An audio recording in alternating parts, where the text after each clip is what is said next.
అండి ఈరోజు మంచి లంచ్ బాక్స్ కర్రీ తోటి అయితే మేము ముందుకు వచ్చాను. దొండకాయ ఫ్రై సింపుల్గా టేస్టీగా ఏ విధంగా ప్రిపేర్ చేసుకోవాలన్నా చూసేయండి. దొండకాయలు ఫ్రెష్గా కడిగి వీలైనంత వరకు సన్నగా పొడుగా కట్ చేసి పక్కన పెట్టేసుకోండి.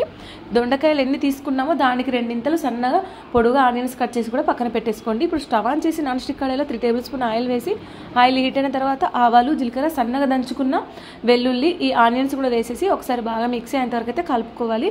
ఇప్పుడు ఇలా కొంచెం కరివేపాకు, పసుపు కూడా వేసేసి మరొకసారి అయితే కలుపుకోవాలి. మంచిగా ఆయిల్లో ఆనియన్స్ దగ్గర పడేంత వరకు కలుపుకున్న తర్వాత మనం ఇప్పుడు దొండకాయ ముక్కల్ని కూడా వేసేసి మనం మధ్య మధ్యలో మంటని లో ఫ్లేమ్లో పెట్టుకుంటూ మూత తీసుకుంటూ దొండకాయ ముక్కలన్నీ మగ్గేంత వరకు కలుపుకోవాలి.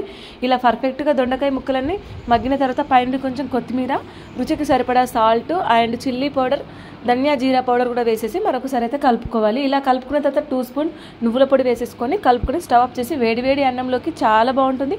తప్పకుండా ట్రై చేయండి. వీడియో నచ్చితే ప్లీజ్ సబ్స్క్రైబ్.